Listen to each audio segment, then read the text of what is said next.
Comme pour dire que être gentil, être courtois, être sympa avec quelqu'un ne coûte absolument rien. Et merci à Judith Assoumou qui nous donne un peu de sourire aussi avec toutes ces vidéos dans Matin Bonheur. Allez les amis, on vous rappelle juste que le 2 juin dernier, il y a eu l'inauguration d'une unité de sevrage tabagique au CHU de Cocody et ensuite une campagne répressive, je le dirais comme ça, dans le district d'Abidjan à travers les communes du plateau de Makori, zone 4 de Cocody, et tout ceci en images avant de recevoir notre invité. Chaque année, plus de 5000 personnes meurent du tabagisme en Côte d'Ivoire. À l'instar de l'OMS, le gouvernement ivoirien a décidé d'amplifier la lutte contre ce mal. En commémorant la journée mondiale sans tabac qui se déroule cette année autour du thème « Préparez-vous au conditionnement neutre des produits du tabac ». La Côte d'Ivoire s'engage à réduire considérablement le taux de prévalence du tabagisme qui reste encore élevé. Les adultes, jeunes et adolescents sont les cibles privilégiées. En ce qui concerne les adultes, nous leur disons simplement évitez de faire inhaler la fumée à toutes les personnes qui sont autour de vous. Ça, c'est important parce qu'un adulte est conscient, après toute la sensibilisation que nous avons faite, est conscient des dangers du tabac et bien sûr des addictions de l'alcool. L'adulte le sait. Donc nous avons pour devoir de continuer la sensibilisation et de lui dire attention, voilà les conséquences d'une consommation exagérée de tabac. Ça passe par le cancer du foie, le cancer du poumon et toutes les maladies cardiovasculaires inhérentes. Mais en direction des jeunes, des enseignants même, en direction des adolescents, des écoliers, nous leur disons arrête, le tabac tue. Les artistes, comédiens et chanteurs se sont aussi engagés dans la sensibilisation de masse des populations. Il est de mon devoir de parler aux gens, les faire comprendre, les sensibiliser à travers mes films, mes émissions, les dire que c'est pas bon, c'est pas normal de fumer, surtout fumer en public, ça c'est encore plus dangereux. Non seulement tu te condamnes, tu t'empoisonnes et tu empoisonnes les autres. Des locaux ont été aménagés au 12e étage du CHU de Cocody en vue d'encourager et de suivre tous les volontaires qui ont décidé d'arrêter de fumer. Depuis 2012, le gouvernement ivoirien a pris un décret interdisant de fumer dans les lieux publics et les transports en commun. La ministre en charge de la santé et de l'hygiène publique est allée faire le constat sur le terrain. Ce soir, avec monsieur le maire, avec nos artistes qui nous accompagnent dans cette lutte, avec tout le personnel, avec le ministère de l'Intérieur, nous avons décidé d'aller visiter 11 boîtes de nuit et restaurants pour voir un peu si d'abord les affichettes sont appliquées et si elles sont appliquées, est-ce qu'effectivement les tenanciers et les responsables des bars et restaurants respectent cette interdiction de fumer dans les lieux publics. Un message bien accueilli dans l'ensemble. C'est encourageant pour nous au niveau du ministère de la Santé. Nous allons continuer la sensibilisation. Nous avons eu seulement à donner un avertissement à un seul restaurant, mais ce restaurant déjà en 2013 faisait déjà de la résistance. En 2014, il faisait également de la résistance. Je pense que nous allons sanctionner très fort. Nous avons donc, je pense que j'ai donné des instructions et nous allons partager cela avec le ministère de l'Intérieur pour que ce restaurant soit fermé, selon bien sûr la réglementation en vigueur proposée dans le décret. Nous allons continuer la lutte, mais la lutte pour la vie. Après les bars, les restaurants, la ministre de la Santé et de l'Hygiène publique compte aussi rendre visite aux transporteurs. Il faut leur dire d'arrêter d'enfumer les clients. Voilà, comme pour dire que c'est effectif. Bonjour, docteur Ernest Zotoa. Bonjour, monsieur. Quand on voit ces images, on est fier du travail abattu et on sait que ça va venir encore. Non, on est fier, c'est un peu trop dire, mais je voudrais surtout vous dire déjà un grand merci pour ce que la RTI fait au nom de madame la ministre qui depuis 2013, parce qu'il faut dire qu'on n'attend pas la journée mondiale sans tabac pour faire de la sensibilisation. Oui. 2013, chaque année, la ministre de la Santé lance une campagne de sensibilisation sur les méfaits du tabagisme.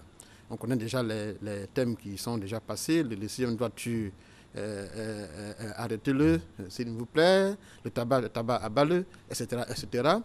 Et cette année, au cours de cette journée mondiale sans tabac, on a voulu encore accentuer cette sensibilisation, surtout que le thème aussi si plaisait Oui. Voilà. Et donc, bon, mais c'est un travail que nous sommes en train de continuer. Et il faut pour que chaque Ivoirien cesse d'être exposé à la fumée de la cigarette et que les fumeurs aussi puissent arrêter de fumer. Il y va de la santé. Alors, deux éléments clés qu'on a vus dans ces images-là. L'inauguration tout d'abord d'une unité de sevrage tabagique au CHU de Cocody le 2 juin dernier, à l'occasion de cette journée contre le tabac. Comment ça s'est passé? Qu'est-ce qui s'est passé? Commentons ensemble ce que nous avons vu. Oui, en fait, la journée mondiale sans tabac 2016, le thème d'abord était « Préparons-nous au conditionnement neutre ». C'est un message de sensibilisation qui est destiné à l'endroit de chaque pays pour prendre des mesures et limiter la demande. Alors, on a profité de cette occasion aussi. C'est vrai, il ne faudrait pas que la jeunesse, comme l'a dit la ministre de la Santé, il ne faudrait pas que la jeunesse, les écoliers, les élèves, n'entrent pas dans cette dépendance-là, dans cette maladie-là. Alors, maintenant, ceux qui sont malades, qu'est-ce qu'il faut faire? C'est que ceux qui fument actuellement, ils sont dépendants. Et la dépendance est une maladie. Donc, qu'est-ce qu'il faut faire? Alors, déjà, les médecins des médicaux scolaires ont été formés au sevrage tabagique. Donc, en Côte d'Ivoire, ici, on peut aller dans n'importe quel endroit pour aller. Mais maintenant, au niveau tertiaire, au niveau de CHU, qui sont nos grands maîtres en matière de pathologie médicale, qui sont spécialisés dans leur travail au quotidien, ils font. Mais la ministre a voulu marquer un coup en ouvrant une unité dédiée spécialement au sevrage tabagique. Et c'est ce qui a été fait au CHU de Cocody lors de la journée mondiale sans tabac, pour aider, pour montrer la volonté du ministère de la Santé à accompagner les Ivoiriens pour arrêter de fumer. Alors là, nous le voyons même sur les images. Oui. Alors, on voit la ministre avait entouré des responsables du CHU de Cocody. Bon, là, nous étions en campagne de sensibilisation et de répression dans un bar. Vraiment, c'était une journée assez chargée. Et voilà. Nous allons en parler jusqu'à la fin parce que vous allez nous dire ce qui s'est passé réellement lors de cette répression dans le district d'Abidjan. Mais revenons à l'inauguration de cette unité de sevrage. C'est composé de combien il y a combien d'agents dans cette unité? Disons que c'est une unité dédiée, comme son nom indique, ce n'est pas un bâtiment, mais c'est une unité, déjà, c'est pas mal. Mais il faut dire que c'est au CHU de Cocody, tout le personnel du service, pour que la population puisse comprendre, c'est le service où on soigne les maladies du poumon. Voilà, le service de pneumophysiologie au CHU de Cocody. Et donc, tout le personnel se met entièrement à la disposition de tous ceux qui veulent arrêter de fumer. C'est une unité qui comprend des bureaux de médecins, une salle d'écoute avec une télévision pour pouvoir passer des messages et des films de sensibilisation. Voilà, et donc c'est une unité assez commode pour recevoir tous ceux qui veulent bien arrêter.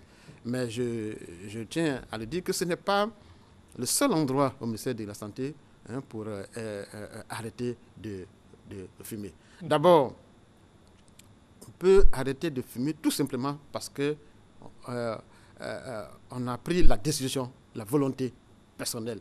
À la maison, chez soi, on peut arrêter de fumer. Maintenant, si cette décision-là est difficile à prendre, ou même quand on l'a pris, on a besoin d'un accompagnement médical, on va dans des centres de santé. Si c'est un élève, il va voir son médecin du médico-scolaire. Sinon, il faut aller au centre de santé le plus proche. On donnera déjà donner des conseils d'usage, un suivi régulier avec des écoutes. Et puis, il y a des accompagnements médicaux qui peuvent être suivis. Et les CHU, que ce soit à Trècheville, à Cocody, à Yopougon, vous pouvez trouver des médecins pour vous aider à arrêter. Ok. Voilà. Nous sommes avec le docteur Ernest Zotoa. Avec lui, nous parlons de la lutte contre le tabac. Et nous allons maintenant venir à cette répression qu'il y a eu dans le district d'Abidjan à travers les communes du plateau, de Marcory, zone 4 et de Cocody. Comment ça s'est passé? Comment ça a débuté? Contez-nous ce qui s'est passé ce jour-là. Il faut dire que le décret a été pris en 2012. Et pour faire appliquer le décret, c'est tout simplement la principale stratégie, c'était d'abord la sensibilisation. Évidemment, la deuxième stratégie qui est la répression est venue après. Mais il faut d'abord dire que le ministère de la Santé a donné une large part à la sensibilisation. En 2013, campagne de sensibilisation. En 2014, la campagne de sensibilisation. Et après, on a lancé la répression après une série d'évaluations. Après cette vaste campagne de désensibilisation, la première évaluation qui a eu lieu a montré que près de 80% de la population ivoirienne était bel et bien au courant de la prise de ce décret, était même d'accord avec cette mesure. En tout cas, c'est l'une des mesures où il y a eu l'unanimité autour. Pour faire la sensibilisation, encore, la ministre de la Santé a créé une mobilisation sociale autour de ce décret en organisant la société civile à travers les ONG, à travers la nomination du grand messager qui est votre collègue Didier Bleou.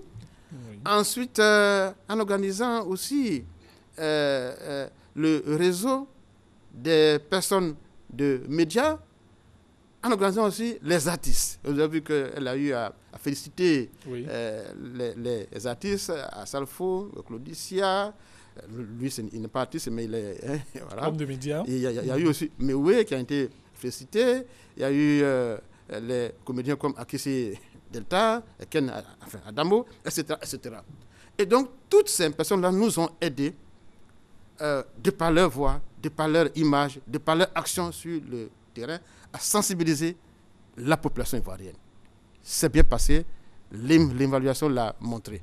Mais alors là, pourquoi les gens continuent à fumer dans les lieux publics et les transports en commun? On a remarqué que c'était vraiment la négligence. Et pour cela, il faut faire appliquer la loi. Et la répression a été lancée. 3 mois après, nous avons constaté qu'il y a eu un rebond de 50% dans les bars et restaurants. On était passé à 80%. Mais la traîne était dans le milieu des transports. Les Wara Wara, vous avez vu que la ministre de la Santé disait que la prochaine étape, oui. Ça sera vraiment les Wara Wara. Alors, et donc, on a poursuivi. Et là, nous voyons, hein, madame. On a poursuivi les deux stratégies. Et on a commencé, que ça a commencé à remonter. Vous avez vu ici que la ministre est là en train de. Bon, elle a essayé de nous accompagner cette journée-là pour montrer la volonté du gouvernement ivoirien. Oui.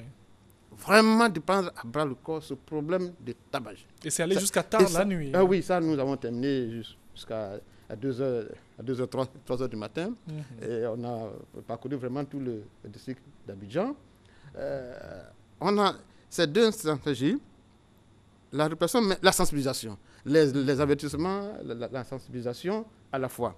Mais ce qui est quand même intéressant, c'est qu'on a remarqué que dans 95% des cas, dans ces espaces-là, il y avait déjà des signalisations qui portaient la mention d'interdiction de fumer.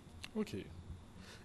C'est ce qui est déjà encourageant. C'est-à-dire que les gens sont bien au courant que cette mesure est bonne et qu'il faut l'appliquer. Il y avait, même si la signalisation là, elle n'est pas officielle, c'est déjà un pas. Mais en même temps, on a trouvé dans un restaurant bar où les gens étaient en train de fumer, et vraiment de façon massive, malgré la position d'une ou deux signalisations. Et c'est pour ça tout à l'heure qu'on a donné un avertissement assez assez forte. Je tiens à dire, ce sont des visites surprises. Hein. Ce sont des... Ah oui. Personne ne s'y attendait. Non, personne ne s'y attendait. En dehors c'était moi seul qui avait le privilège. Oui. Hein, la ministre avait son circuit. Oui. C'était moi seul qui avait le privilège. Donc vraiment, c'était surprise. Et les gens étaient vraiment bien étonnés. Mais c'est ça qu'il faut. Alors, parce que les gens pensent que la répression ne se fait pas. Elle se fait au quotidien. Mais on ne va pas, évidemment, envoyer la presse et toutes les autorités à tout moment. C'est pour ça que ce résultat-là a été obtenu. Il est clair que la semaine prochaine, nous allons aussi vous montrer pour l'intérieur. Okay. Parce qu'on pense que c'est seulement à Abidjan que ça se fait. Mais il y a aussi l'intérieur. Voilà. Donc Abidjan et ensuite l'intérieur du pays, pour dire que c'est partout en Côte d'Ivoire. Oui, en tout cas, c'est partout en Côte d'Ivoire. Et je tiens vraiment à d'abord dire merci à ces responsables des lieux publics qui sont en train d'appliquer cette mesure. Ils ont bien compris que la santé est prioritaire. Alors, en même temps, c'est un signal aussi en direction de ceux qui pensent que ce décret-là n'est pas encore appliqué. Il est maintenant temps de se mettre à jour, de mettre des signalisations d'interdiction de fumer qu'ils prennent à l'imprimerie nationale. Bien sûr, à des tarifs variables de 300 francs à 1000 francs. Franchement, c'est pas cher pour la santé. Et donc, sinon, des sanctions sont prévues.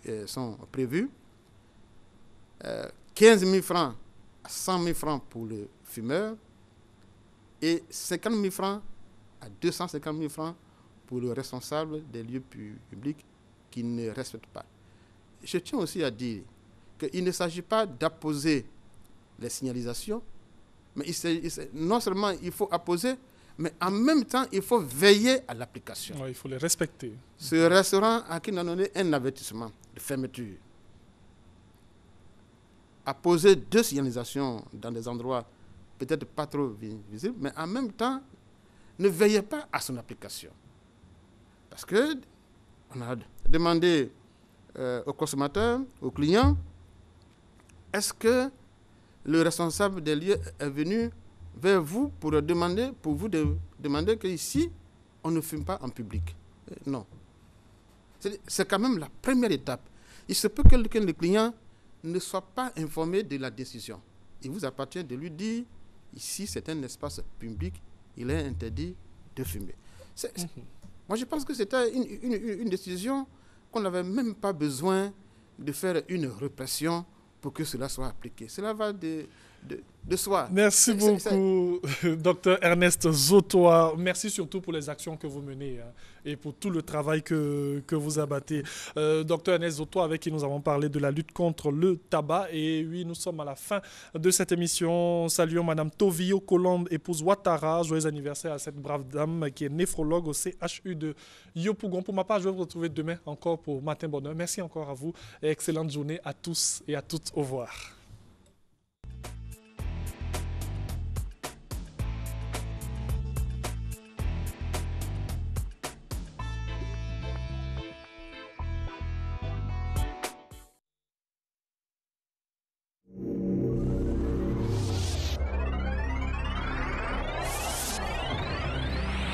Open, première marque ivoirienne de fabrication d'ordinateurs installée au Vitib à Bassam et agréée par l'Agence nationale du service universel des télécommunications dans le cadre du programme Un citoyen, un ordinateur lance la caravane du numérique.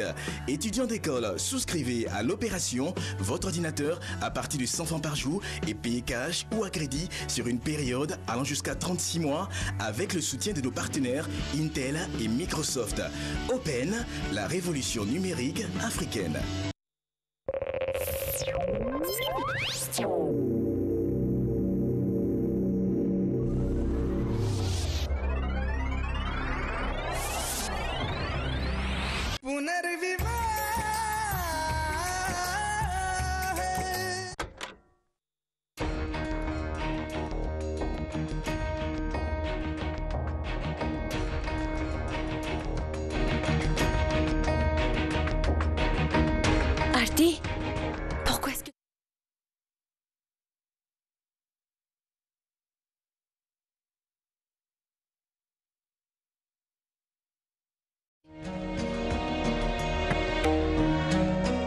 pouvons-nous faire, Alti? C'est ce que l'on entend.